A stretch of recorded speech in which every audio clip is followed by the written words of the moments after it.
Hi, Amber here with a message about energetic sovereignty continued.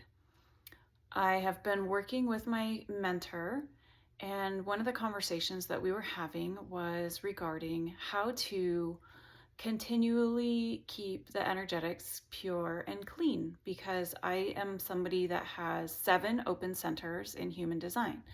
And if you aren't familiar with human design, it is a system based on your birth time, location, um, and it takes the astrology of when you were born and where you were born, and date, birth date, time, and location. It takes all of that information and it creates this chart, this curriculum, if you will, of energetics and things that we are here to learn about. And part of my chart is I have 7 open centers, which makes me very open to feeling a lot of different things. It brings in this. I was having this conversation in my mind about, how much do I actually feel that is mine versus what is not mine. And I got a very high number of what goes through my body as actually not even being mine. So, as somebody who understands that energetics really matter, I was asking about how do you keep your energetics clean and pure? And she was asking me why. Why was I asking that question? Well, the fact is, I live in a very dense, energetic location. I'm surrounded by many employers that are government facilities. And right now, the government is going through a difficult time and they are being looked at financially. And the people that work for the government are being affected.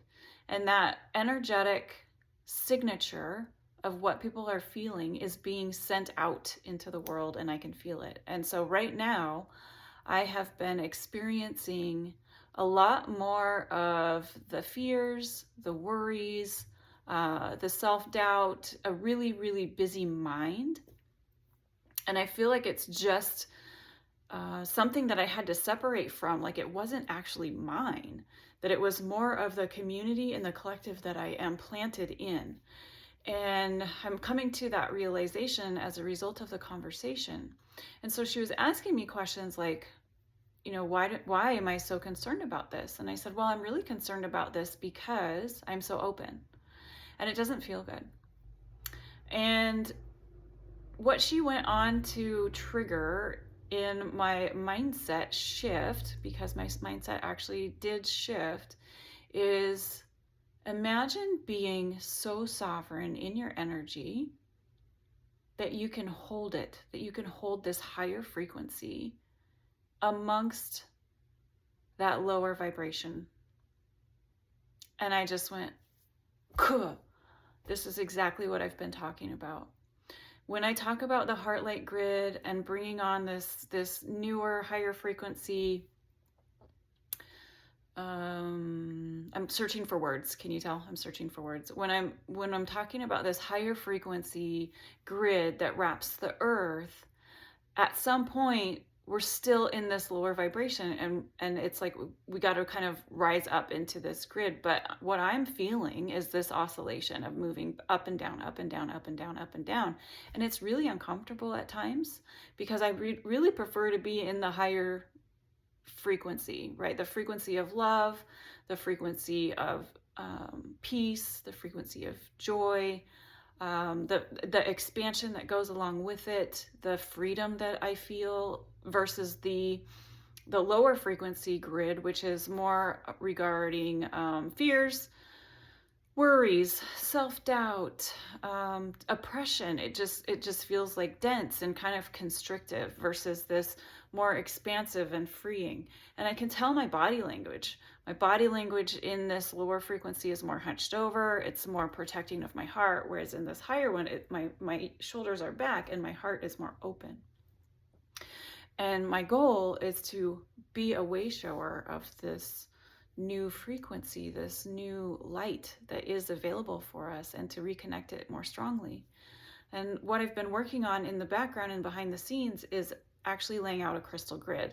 So I work with crystals to help clear, reset, and bring in new frequencies. And so I actually went to my crystals and started working with my crystals as part of the action following this conversation of what if I can be that light planted in that heavy, dense energy so that I can then ripple out this frequency. And what I did last night was I built a secondary grid that supports the location of where I'm living. So it's bringing in a new frequency in the location. And part of what I experienced last night as I was doing this work was this pulse of energetics that went out in a circle and extended out. And it was this energetics of light that was rippling through and flowing through the land that is here, that I am on, that I am a part of, that I am planted in. And so the beautiful thing about working with crystals and working with these energetics, that it's not one dimensional, that this work applies to people, places, and spaces. And I feel very strongly that these crystals that I'm using and the energetics and the guidance that I'm receiving is allowing for new opportunities to be planted within Mother Earth. That we are able to clear, reset, and come to a place of peace, even amongst all of the stuff that's going around us, regardless of how many centers I have.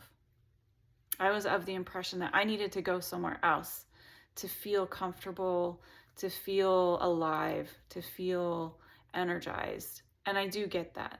When I travel, I do experience that. And this is where I live.